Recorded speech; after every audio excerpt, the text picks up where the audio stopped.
মধ্যে মত পার্থক্য থাকবে, কিন্তু আমরা যদি চেষ্টা করি তাহলে সেই মত পার্থক্যের মধ্যে রেখে আলোচনার মাধ্যমে সেটি অনেক সমস্যার সমাধান হয়তো আমরা বের করে আনতে সক্ষম হব। মত পার্থক্য যেন মত বিভেদে পরিণত না হয়, সাংবাদিকদের সাথে শুভেচ্ছা বিনিময় তারেক রহমান। দলের চেয়ারম্যানের দায়িত্ব পাওয়ায় বাড়ছে জনগণের প্রত্যাশা। আমরা খুব অভিভূত যে ওনার সঠিক নেতৃত্বে আমরা বিএনপিকে মানুষের কাছে আস্থাভাজন দল করতে পারব।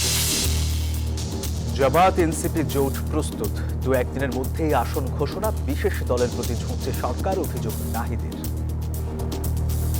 বিশেষ রাজনৈতিক দলকে সরকারিভাবে বিশেষ সুযোগ সুবিধা, বিশেষ প্রোটোকল দেওয়ার মাধ্যমে এক ধরনের সিগন্যালিং করা হচ্ছে। সীমানা জটিলতায় স্থগিত পাবনা 1 ও 2 আসনে নির্বাচন। মনোনয়ন ফিরে পেলেন জামাতের আজাদ, স্বতন্ত্র তাসনিম জারা সহ অর্ধ শতাধিক। সকলের জনসমর্থনেই ইনশাআল্লাহ আগামী নির্বাচনে আমি প্রার্থী হিসেবে লড়াই করতে পারবো। মুসাব্বির হত্যার বিচার দাবিতে রাজপথে স্বেচ্ছাসেবক দলের বিক্ষোভ, জড়িত সন্দেহে 3 জনকে ডিবিতে জিজ্ঞাসাবাদ।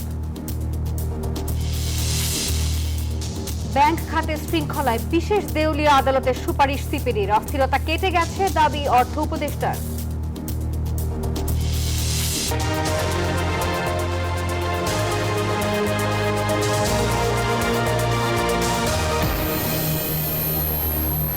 দর্শক, স্বাগত নিউজ 24 সংবাদে। পুরো সংবাদে আপনাদের সাথে আছি আমরা দুজন, আমি সোহাগ বক্স এবং আমি নাফিসা হক। দেখছিলেন সুপার বোর্ড সংবাদ শিরোনামগুলো। এবারে পুরো খবর। মত পার্থক্য যেন মত বিভেদে পরিণত না হয়, সাংবাদিকদের সাথে মত বিনিময় অনুষ্ঠানে এমন মন্তব্য করেছেন বিএনপির চেয়ারম্যান তারেক রহমান। দেশের মানুষের উন্নয়নে নিজের কর্মপরিকল্পনা সাংবাদিকদের কাছে তুলে ধরেছেন তিনি। দেশে যে কোনো মূল্যে গণতান্ত্রিক প্রক্রিয়া চালু রাখতে গণমাধ্যমের সহযোগিতা চান বিএনপি প্রধান। স্বদেশ প্রত্যাবর্তনের পর এ নিয়ে দ্বিতীয়বার সাংবাদিকদের সঙ্গে বসলেন বিএনপি চেয়ারম্যান তারেক রহমান। ভেন্যুতে প্রবেশ করে শুরুতেই তিনি উপস্থিত সাংবাদিকদের সবার সঙ্গে শুভেচ্ছা বিনিময় করেন। সম্পাদকদের কাছে গিয়ে কুশল বিনিময় করেন, খোঁজ নেন মাঠের সাংবাদিকদের কাছে গিয়েও।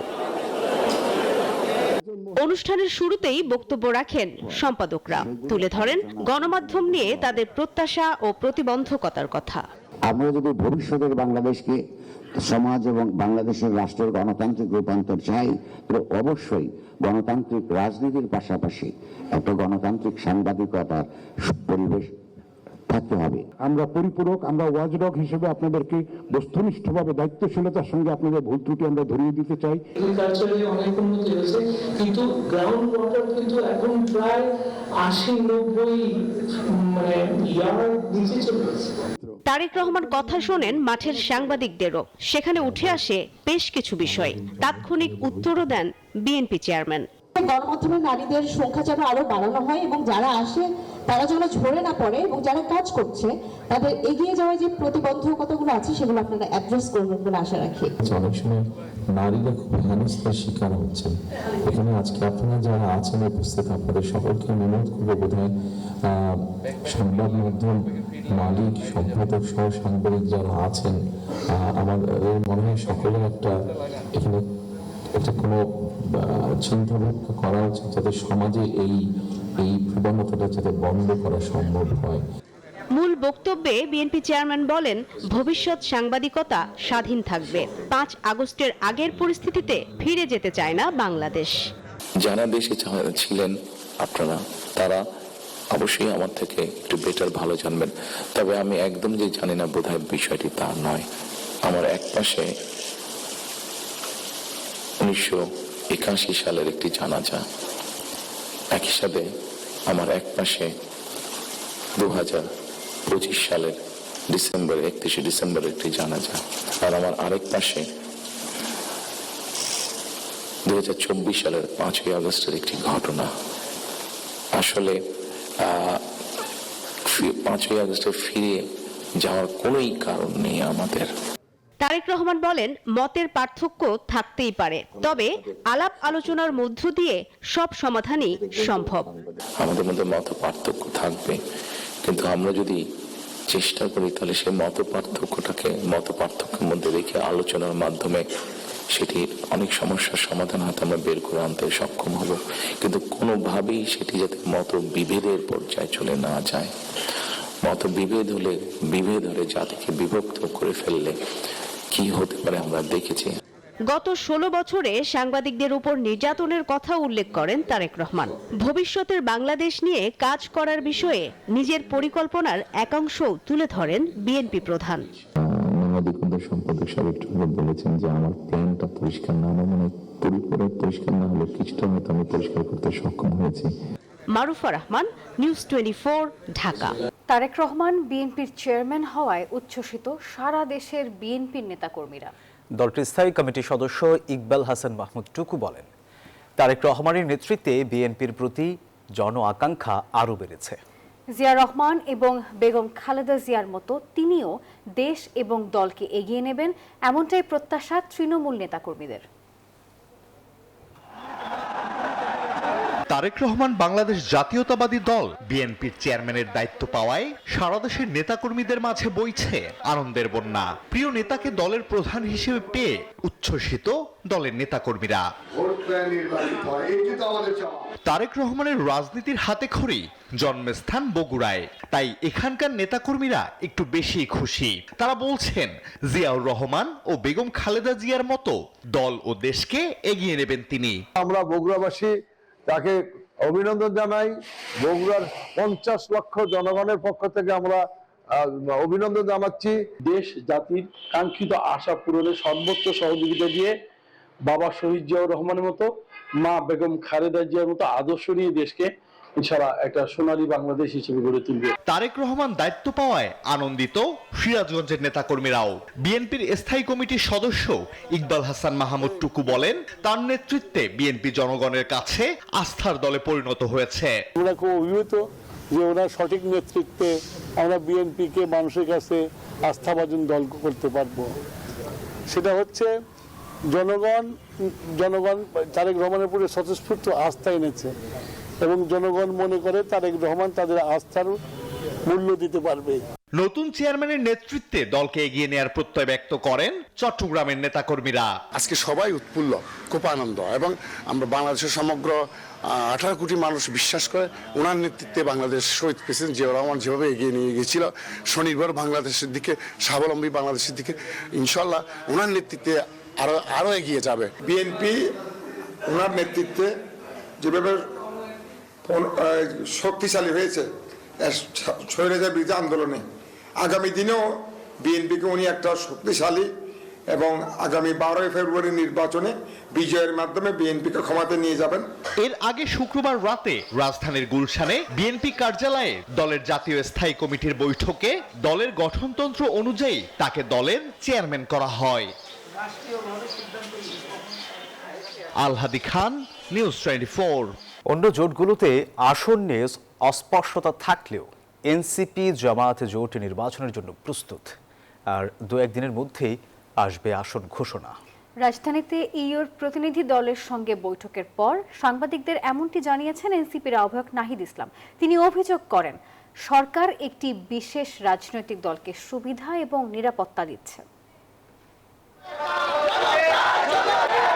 রাজনীতির নয়া বন্দোবস্ত প্রতিষ্ঠার অঙ্গীকার নিয়ে 2025 সালে 28 ফেব্রুয়ারি আত্মপ্রকাশ করে জাতীয় নাগরিক পার্টি এনসিপি। যাত্রাপথে নানা চড়াই উতরাই পেরিয়ে এখন নির্বাচনের মাঠে দলটি। ভোটের নানা সমীকরণ ব্যর্থ করে তফসিলের পর জামায়াতের সাথে নির্বাচনী জোটের ঘোষণা দেয় দলটি। পার্টি এনসিপি সেই নির্বাচনী সমঝোতায় সম্মত হয়েছে। ভোটের প্রচারণা শুরু না হলেও সাংগঠনিক কার্যক্রমের অংশ হিসেবে আসন ভিত্তিক কর্মসূচি পালন করছে এনসিপি নেতারা।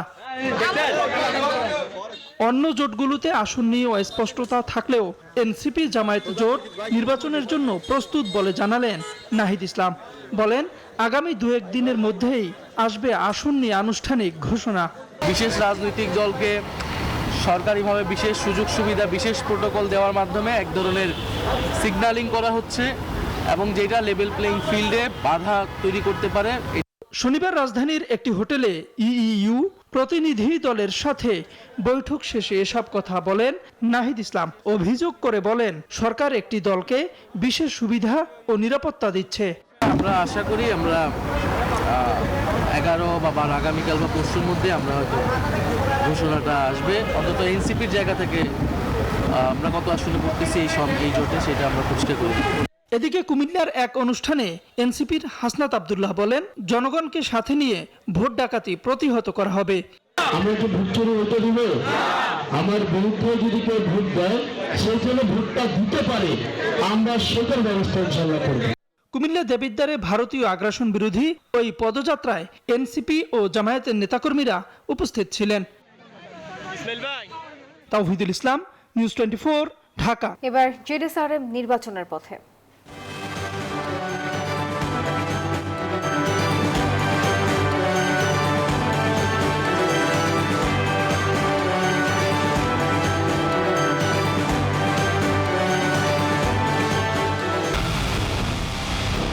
পুরো দেশের মুখে হাসি ফোটাতে নিজেকে হতে হয় স্ট্রং আর মনোবল হতে হয় স্পার্ক জিরো। জেডএসআরএম 25 বছরের পথ চলায় নিরাপদে রাখার প্রত্যয়ে। সীমানা জটিলতার কারণে পাবনা 1 এবং পাবনা 2 আসনের নির্বাচন স্থগিত করা হয়েছে। নির্বাচন কমিশনের সচিব এই বিষয়ে জানিয়েছেন, নতুন সিদ্ধান্ত না নেওয়া পর্যন্ত এই 2 আসনের নির্বাচন হবে না। আর এদিকে আপিল শুনানির প্রথম দিনে তাসনিম জারা, হামিদুর রহমান আজাদ, শামীম হায়দার পাটোয়ারি সহ বেশ কয়েকজন হেভিওয়েট প্রার্থী মনোনয়ন ফিরে পেয়েছেন। আর শুনানির প্রথম দিনে 70টির মধ্যে 52টি আপিল মঞ্জুর হয়।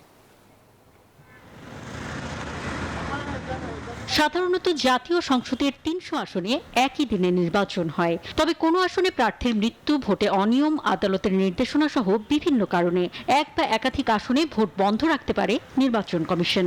এবার আদালতের নির্দেশনা মেনে পাবনা 1 ও 2 আসনে সীমানা সংক্রান্ত জটিলতার কারণে ভোট স্থগিত রেখেছে ইসি। অন্য কোনো সিদ্ধান্ত না আসলে এবার 12 ফেব্রুয়ারি 298 আসনে ভোট হবে। আপনারা যে চিঠিটা পেয়েছেন সেটাই আর কি বহাল, আপাতত এরপরে কার্যক্রমকে স্থগিত রাখা হয়েছে পাবনা 1 আর 2 এর পরে।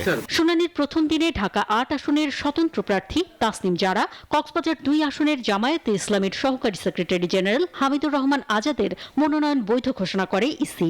এছাড়াও বৈধতা পান জাতীয় পার্টির শামীম হায়দার পাটোয়ারি। এখন স্বতন্ত্র প্রার্থী হিসেবে নির্বাচনে যে মার্কা সেটার জন্য আবেদন করতে পারবো। আমরা সেই প্রক্রিয়ায় আমাদের পছন্দ ফুটবল মার্কা, আমরা সেটা নিয়ে আবেদন করব, তারপর নির্বাচন কমিশনের সিদ্ধান্ত থাকবে। 2013 সালের এই কনফিউশনের উপরে ভিত্তি করে 2018 সালে উনি স্বতন্ত্র প্রার্থী হিসেবে কক্সবাজার 2 থেকে নির্বাচন করেছিলেন এবং সেখানে তিনি বৈধভাবেই নির্বাচন করেছেন এবং একই ইস্যু নিয়ে আরো কিছু এরকম যাদের আছে তাদেরটাও মনোনয়নপত্র বৈধ হয়েছে। মবের প্রশ্ন হচ্ছে, যেমন আমাদের অসংখ্য জায়গায় যখন মনোনয়ন বৈধ করা হয় তখন সেখানে মব একটা হুমকি দেয়। এদিন 70টি আপিলের শুনানি হয়, যার মধ্যে 52 জনের মনোনয়ন বৈধ হয়েছে। আপিলের মনোনয়ন অবৈধ থেকে গেছে 15টি, আর বাকি 3টি আপিল পেন্ডিং রেখেছে নির্বাচন কমিশন। শুনানিতে 2টি আপিলের প্রতিনিধি উপস্থিত ছিলেন না। নৌ আদালতের একটা মামলা, সেই তথ্য জানার পরে আমরা সেটা আদালতে যোগাযোগ করেছি এবং পরবর্তীতে এফিডেভিট দাখিল করেছি এবং বিজ্ঞ কমিশন আমাদের বক্তব্য গ্রহণ করে আমাদের মনোনয়ন বৈধ ঘোষণা করেছে। পঞ্চগড় 1 এবং 2 আসনে আল রাশেদ প্রধানের মনোনয়ন বৈধ বলে ঘোষিত হয়েছে, আলহামদুলিল্লাহ। প্রার্থিতার বৈধতা পেতে ও অন্যের মনোনয়নের বিরুদ্ধে 645টি আপিল দায়ের হয়েছিল। আগামী 18 জানুয়ারি আপিলের শুনানি শেষ হবার কথা রয়েছে। অন্তরা বিশ্বাস, নিউজ 24, ঢাকা। মুসাব্বির হত্যার বিচারের দাবিতে রাজপথে বিক্ষোভ করেছে জাতীয়তাবাদী স্বেচ্ছাসেবক দল। শনিবার দুপুরে জাতীয় প্রেস ক্লাব থেকে নয়াপল্টন পর্যন্ত বিক্ষোভ মিছিল ও সমাবেশ করেছে দলটির নেতাকর্মীরা। তাদের অভিযোগ, গণতান্ত্রিক সম্ভাবনাকে নস্যাৎ করতেই ষড়যন্ত্রকারীরা এই হত্যাকাণ্ড ঘটিয়েছে। আর এদিকে মোসাব্বির হত্যায় জড়িত সন্দেহে গ্রেপ্তার 3 জনকে জিজ্ঞাসাবাদ করছে পুলিশের গোয়েন্দা বিভাগ। বুধবার রাত 8টার কিছু পর তেজতুরি বাজার এলাকার স্টার কাবাবের পাশের গলিতে দুর্বৃত্তের গুলিতে নিহত হন আজিজুর রহমান মুসাব্বির। একই ঘটনায় কারণ বাজার ভ্যান চালক সমিতির সাধারণ সম্পাদক আবু সুফিয়ান মাসুদ গুলিবিদ্ধ হন। সিসিটিভির ফুটেজ দেখে আলোচিত এই হত্যাকাণ্ডের ঘটনায় শুটার জিনাত এবং হত্যার পরিকল্পনাকারী বিল্লাল সহ 3 জনকে গ্রেপ্তার করেছে ডিবি। আটক অপর একজন তাদের সহযোগী বলে জানিয়েছে পুলিশ। বিচারের দাবিতে শনিবার তপ্ত দুপুরে ঢাকার রাজপথ সাক্ষী হলো এক পুঞ্জীভূত ক্ষোভের। স্লোগানে স্লোগানে প্রকম্পিত হয় জাতীয় প্রেস ক্লাবের চারপাশ। নীল নকশা যারা করেছে তাদের যে পর্যন্ত আইনের আওতায় না আনা হবে আমরা রাজপথ ছেড়ে যাব না। যদি সরকারের শুভবুদ্ধির উদয় না হয়, সাংগঠনিকভাবে আলোচনা করে আমরা পরবর্তী কর্মসূচি ঘোষণা করব। স্বেচ্ছাসেবক দলের ডাকে প্রেস ক্লাবের আঙিনা ছেড়ে নয়াপল্টনের দিকে পা বাড়ায় নেতাকর্মীরা। আমরা অবিলম্বে এই বর্তমান সরকারের কাছে দাবি করছি, এই ধরনের খুনিদেরকে অবিলম্বে গ্রেপ্তার করে দৃষ্টান্তমূলক শাস্তির আওতায় আনা হোক। নয়াপল্টনের দলীয় কার্যালয়ের সামনে নেতারা বলেন, ঘাতকের গুলিতে শুধু মুসাব্বির খুন হননি, খুন হয়েছে রাজনৈতিক নিরাপত্তা। একজন দুইজনকে নামমাত্র গ্রেপ্তার দেখিয়ে আমাদের আন্দোলন দমিয়ে রাখা যাবে না। শুধু ঢাকায় নয়, গোটা দেশেই ফুঁসে উঠেছে এই বিক্ষোভ। বিভিন্ন জেলায় একই দাবিতে মিছিল করেছে স্বেচ্ছাসেবক দল। জেলায় জেলায় মোসাব্বির হত্যার বিচারের দাবিতে ডাকা বিক্ষোভ সমাবেশ থেকে সরকারকে কঠোর হুঁশিয়ারি দেন স্বেচ্ছাসেবক দলের নেতাকর্মীরা। আল মোহাম্মদুল খান, নিউজ 24, ঢাকা। আওয়ামী লীগের কিছু সন্ত্রাসীর জামিন হয়েছে, আর এর দায় বিচারপতিদের, এমনটি দাবি করেছেন আইন উপদেষ্টা অধ্যাপক ডক্টর আসিফ নজরুল। তিনি বলেছেন, প্রধান বিচারপতির দায়িত্ব ছিল তাদের অপসারণ করা। যত জামিন হয়েছে জুলাই ঘটনাতে গ্রেফতারকৃত যারা, তাদের মধ্যে কিছু কিছু জামিন অবশ্যই মানুষ পেতে পারে, কিন্তু কিছু কিছু ক্ষেত্রে আওয়ামী লীগের সন্ত্রাসী কর্মকাণ্ড করতে পারে, এই ধরনের লোকটা জামিন পেয়েছে। এই জামিনের 90% হয়েছে হাইকোর্ট থেকে। হাইকোর্টে যে জামিন দেয়, জামিনটা দেয় হাইকোর্টের একজন বিচারক। তো জামিন দেওয়ার ক্ষেত্রে যদি কোনো ভুল থাকে, সেটা বিচারকের দোষ। এই বিচারকদের অনেকেই আওয়ামী লীগ ফ্যাসিস্ট আমলে নিয়োগ পাওয়া, তাদেরকে সরানোর দায়িত্ব ছিল প্রধান বিচারপতির অধীনে সুপ্রিম জুডিশিয়াল কাউন্সিলে। আংশিক নয়, পুরোটাই সত্য প্রকাশের অঙ্গীকারে 17 বছরে পা দিল দৈনিক কালের কণ্ঠ। প্রতিষ্ঠার পর থেকে যাত্রাপথে সংবাদপত্রটির পাশে থাকায় পাঠক, বিজ্ঞাপনদাতা, শুভানুধ্যায়ীদের প্রতি কৃতজ্ঞতা জানান কালের কণ্ঠ সম্পাদক। নানা চ্যালেঞ্জ সত্ত্বেও দুর্নীতি এবং দেশের স্বার্থ বিরোধী সব বিষয় তুলে ধরায় কালের কণ্ঠের প্রশংসা করেন পাঠক এবং শুভানুধ্যায়ীরা।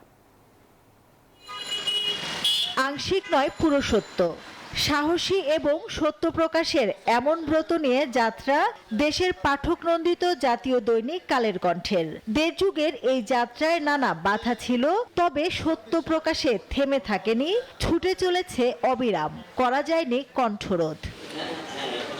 গর্বিত এই পথ চলার 16 বছর। প্রতিষ্ঠা বার্ষিকীতে শনিবার প্রধান কার্যালয়ে দিনভর শুভেচ্ছা বিনিময় অনুষ্ঠানের আয়োজন করা হয়। দেশের বিভিন্ন শ্রেণী পেশার মানুষ, পাঠক, শুভানুধ্যায়ী ও শুভাকাঙ্ক্ষীদের ভালোবাসায় সিক্ত হয় কালের কণ্ঠের আঙিনা। কালের কণ্ঠ সব প্রথম দিন থেকে পড়ি, এখনো পড়ি। আর এই যে স্পোর্টস পার্সন, ডেফিনেটলি স্পোর্টসের পাতাটাতে বেশি পড়া হয়। কালের কণ্ঠ একটি প্রতিষ্ঠিত বাংলা পত্রিকা হিসেবে দেশে সমাদৃত হয়েছে এবং দেশের একটা পাঠকপ্রিয় দৈনিক হিসেবে প্রতিষ্ঠা লাভ করেছে।